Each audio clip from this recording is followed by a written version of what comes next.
Give thanks and praise. Welcome back, dissidents. Moving forward through the act trine of the 8 9s and the 1s up here. This is sometimes called the instinct grouping, relating to the gut, relating to the external, to the doing. We're going to transition over a very crucial dividing line right here. This division point between the 1 and the 2 group moves us into the heart, the feel. I've corresponded this powerfully with the past. So if we have the present, the past, the thinkers are the future. So we have the gut, the heart, and the mind. We have the acting instincts, and we have the feeling of the heart and the thinking of the mind. You can also, I've corresponded this with water as the feeling, having to do with the heart, the vessel, the cup, the chalice. That's why Neptune is at the pinnacle of the 3 group, the center group, Neptune. I've associated this with water. I've associated the mind with air, as we have Uranus, who sometimes is depicted with as the darkness of the sky, relating to the darkness of the sky, the blank canvas of your mind, you could think, because this is highly psychological, the think grouping. And then up here is the earth, the gut, the body, the actual, the flesh center. So this is earth. I'm getting myself confused. Water, air, earth. And the fire, I see the fire as our imagination. It is the participant, the onlooker, the witness is where the fire comes from, as we roll through these different concepts. But also, I want to point out as well, I've associated the feel group, the 2, 3s, and 4s, not only with water, but also with music. And the 5, 6s, and 7s, not only with air, but also with arithmetic, mathematics. And the top act, instinct, body, gut grouping, I've associated, because it is earthly, with geometry. And again, fire would be the 4th column of the quadrivium, and it is astrology. And that is why the center of the Enneagram makes a star. It is the fire, it is the imagination, it is the full Monty, it is the whole picture, it is the imagination in total, and it is astrology. It is the missing aspect of the quadrivium. It is the least appreciated collectively. So many people are pulled in one of the 3 directions, and it is very difficult. I can say this from firsthand knowledge. It is very difficult to keep the full spectrum perspective of holding that flame and seeing in all directions at once. Like the Estrega of Minerva, in the strategic maneuver of an owl seeing in 360 degrees of strategic perspective. All right, so, I'm going to leave this off. I'm actually going to take our Bowote's Fool card and the Great Void. I'm going to set it aside because these center angles are going to be very essential as we break across the 1 into the 2. We move out of the earth, out of the geometry, out of the body or the gut, and we move into the heart, the feel grouping, the water, the harmony, music being harmony. So this relationship of the 1 to the 2 is going to be very crucial. In the sacred art of geometry, you start with a monad and you put your compass in the center and you create a diameter. And the next step that you will do is put your center of your compass on the diameter, and you will generate a second circle. And that is exactly what we're doing as we bridge from the 1 to the 2.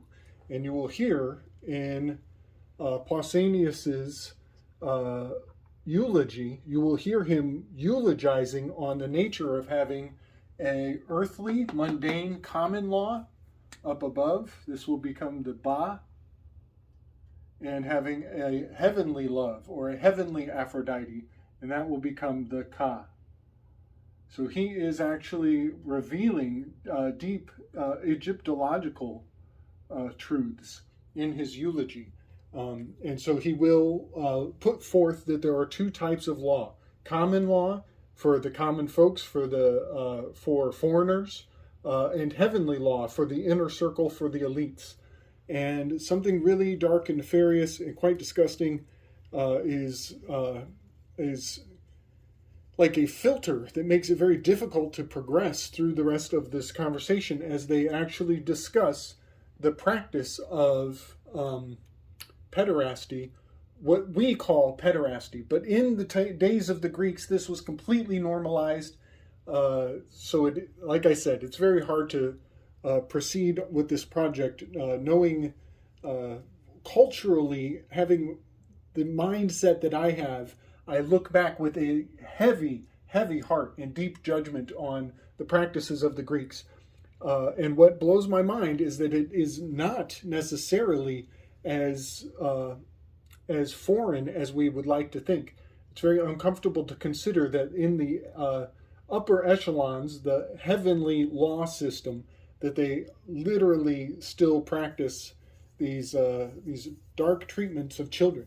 But I want to say this: in the Shaolin Temple, they take on children as trainees, and they treat those kids like shit in the Shaolin Temple, but the kids come out complete badasses and monks with abilities beyond imagining.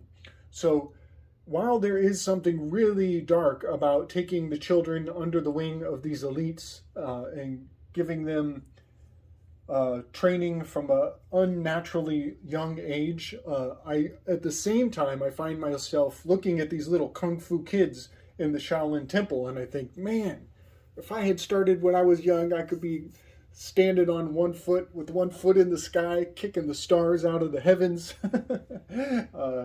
But yeah, so one part of me thinks that it is admirable for a child to have a leader or a mentor of powerful capabilities, starting at a very young age.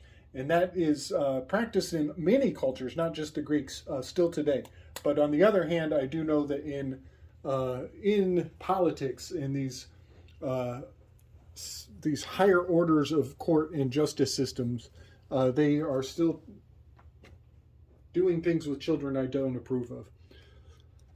Okay, so we're going to read over just a brief synopsis of Pausanias's response to Phaedrus in his perspective on love and what love is. We should probably point out that between the 1 and the 2 is the divide. This arrow, this spear, is pointing at Eros. This is much like the compass that started this first circle. And we're establishing a territory. We're making a claim. Phaedrus made the first circle. Pausanias is coming in. He's making the second circle. And the result is going to be the Vesica Pisces, that is the Jesus fish, which is going to lead us in the next installation here on the Slick Distant Shared Learning Experience. The Vesica Pisces that results from this division of the 2 gives us the 3 that is the symbol of this Empress card. And I have to say, it blows my mind that Eryximachus has the XI, which is a symbol of Jesus. The Chi and the what is it? Iota. Yeah, the iota. The Chi and the iota is Jesus, or yeah, is Jesus and the Christos. The chi iota is the symbol for Jesus. So it is pretty fascinating that Phaedrus makes the first circle, Pausanias makes the second, and what is birthed out of it is the Jesus fish. And Eryximachus has the XI of the chi iota in his name.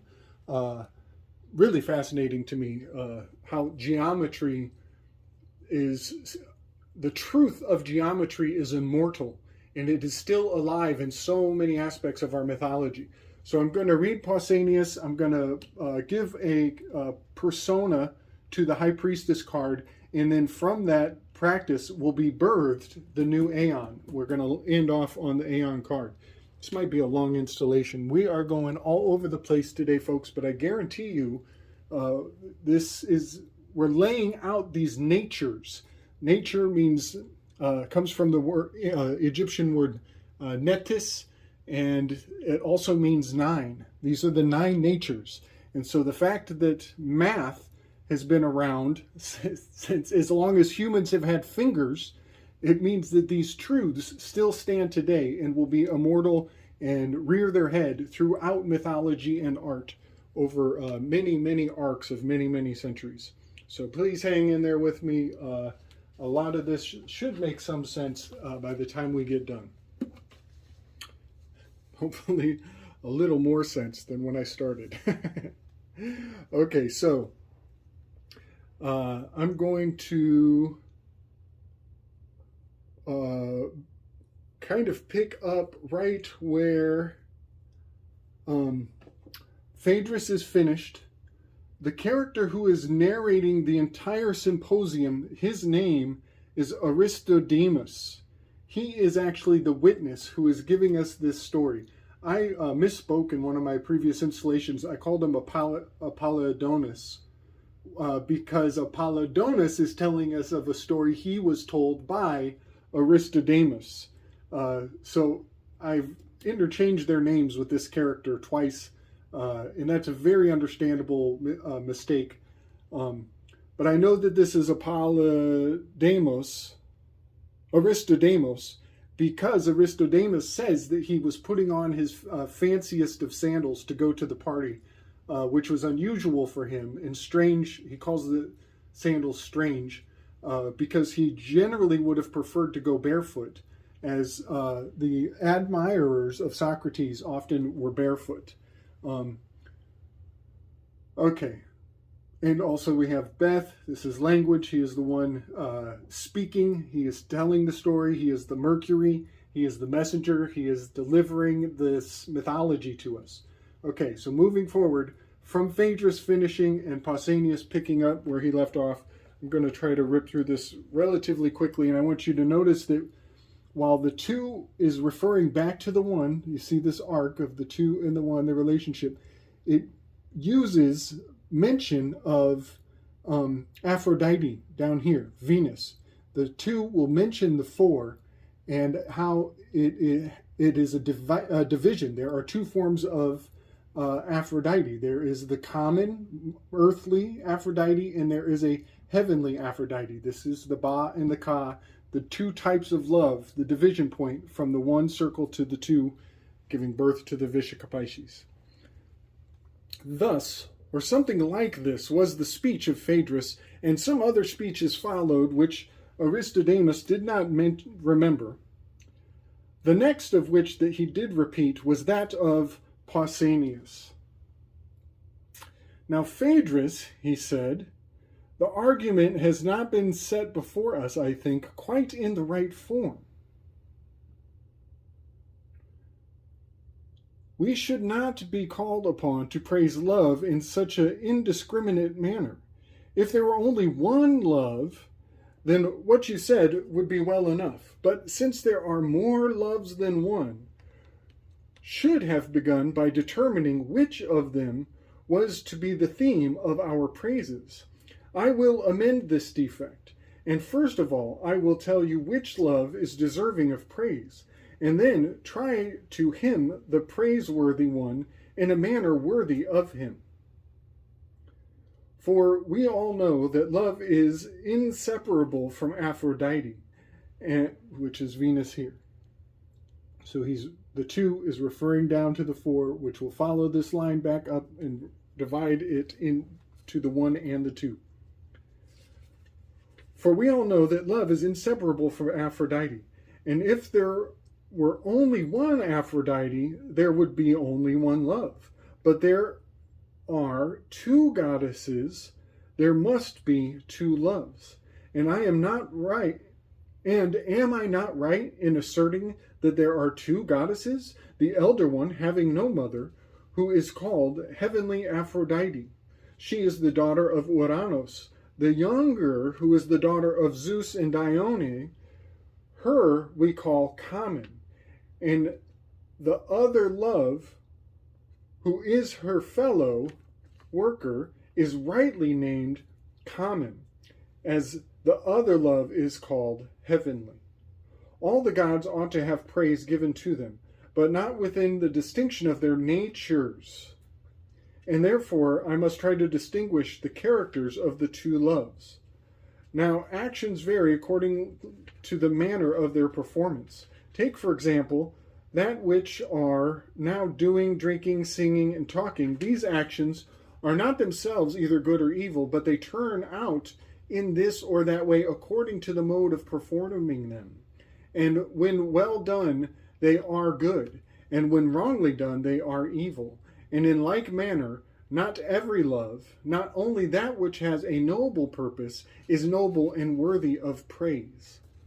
Now, I'm going to stop there because I think I've mapped out to some degree a decent amount of the vision that I have here. But what I want to say is that now that we have divided the 1 into the 2, this will also take on the mundane and the heavenly, the common and the divine, will take on the shadow vices and the human virtues, the light, the shadow and the light, the human virtues and the shadow vices. So now we have these 2 rings, and one ring will be this inner circle of the ascended aspect of the perfectionist on the inside ring, and the shadow of the perfectionist is wrath on the outside ring. 2 is the giver on the inside ring, the ascended, the virtuous. The shadow, the second ring, is the external, that is the prideful. So we have the inner ring and the outer ring. We have the common and we have the heavenly. We have the mundane and we have the ascended. Did I say that right? I might have said that wrong. But that at this point, these 2 types of law become very significant. And I want to say, while a lot of what I read, I come at with a very earthly, grounded perspective on the first pass, but I think that I am receiving this secondary layer of the meaning of the words. So, for example, if you are seeking remedy and you go to court, the court puts it on record on statutes written down, unalterable phrases, or very difficult to alter, terms and phrases, a verdict. But that isn't necessarily the truth of the matter, especially if you take a plea bargain. The full story will never be put on record. And so there's this fallible, flawed, grounded record that the world will reflect back on. And that is the earthly law. That is what goes on the paper.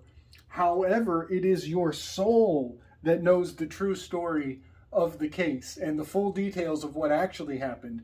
And that is this ascended truth. That is the difference between the Ba and the Ka.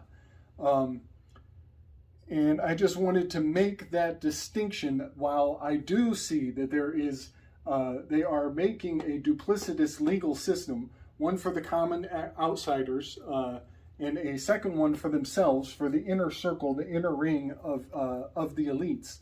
I just wanted to point out that this also has a refractive value in our worldly experience, that what is recorded is not necessarily the truth of what happened. And so that is just something that I've been chewing on as I try to get through what is a very difficult ideology culturally. It's very antithetical to my own experience and cultural sensitivities in this day and age. So I want to give Pausanias the High Priestess card. The High Priestess card is generally depicted with the Torah in her lap. She is always card number 2. We are on station number 2. The Torah is the old scroll. It sometimes represents the Old Testament. It also is the record of the nature of law. That is where law comes from. It comes from Old Testament. So this is keeping the provenance of law. With this number 2, Pausanias, who is a lawyer, is giving us this 2-tiered legal system. And also, in most High Priestess cards, she has the Torah. In this High Priestess card, there is no Torah. She has 2 arrows. She doesn't have the Torah. She has 2 arrows on her lap. She is very much correspondent with Diana. She has this the moon glyph. Station number 2 corresponds to the moon. She is the giver, the government.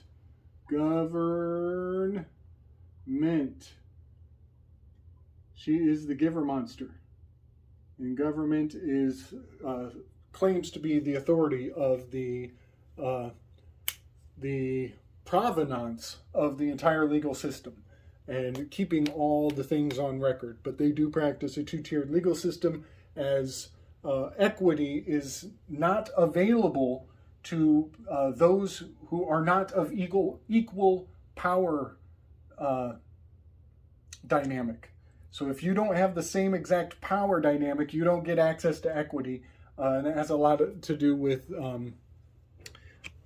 taking out, ensuring the case. Having a, I'm losing my thought. Having legal,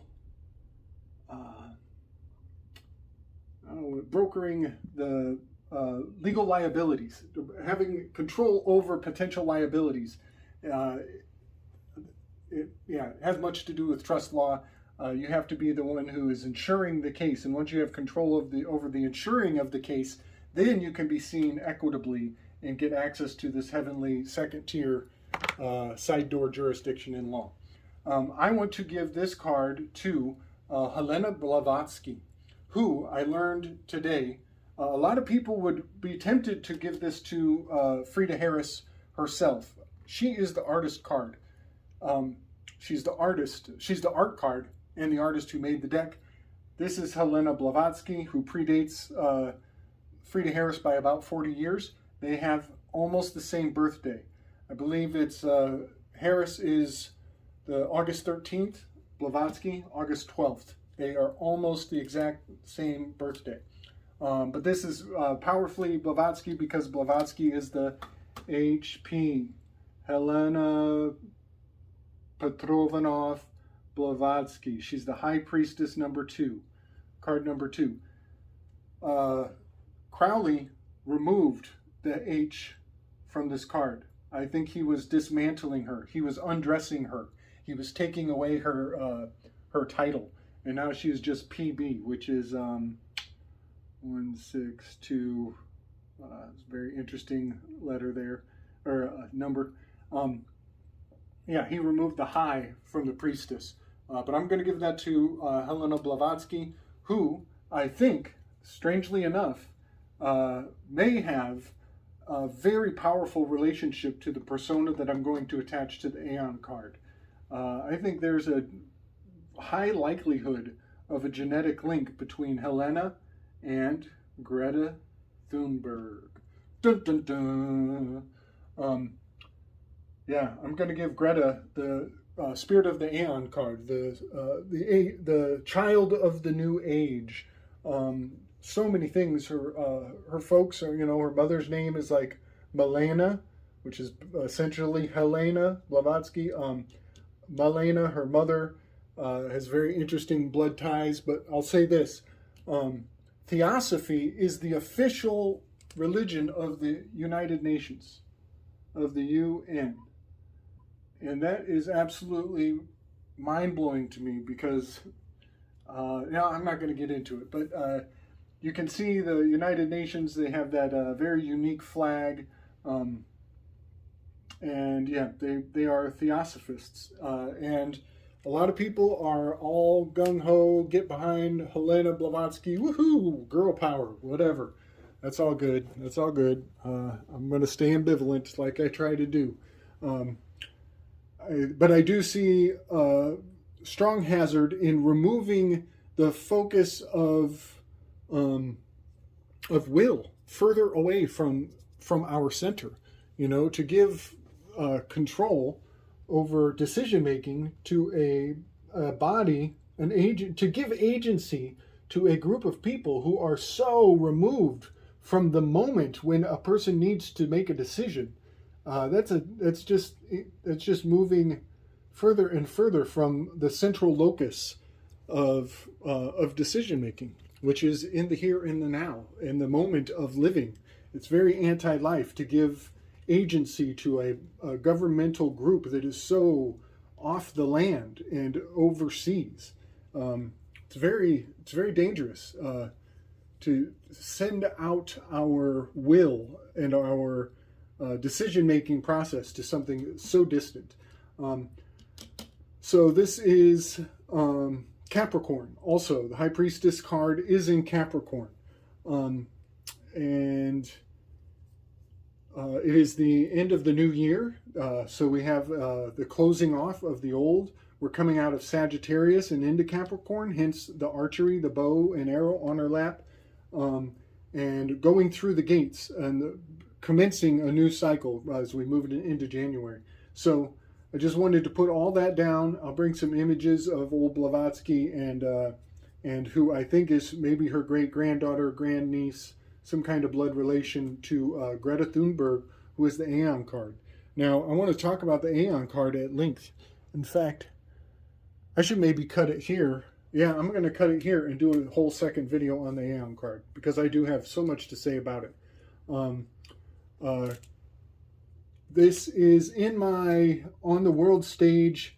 When I did the profiling of the world leaders, I will point out this is also Kamala Harris. Kamala, this is Gemel, is the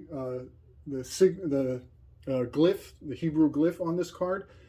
Kamala Harris is very happy to be a giver. She's like a Cheshire cat, like this moon. She's always smiling and laughing. But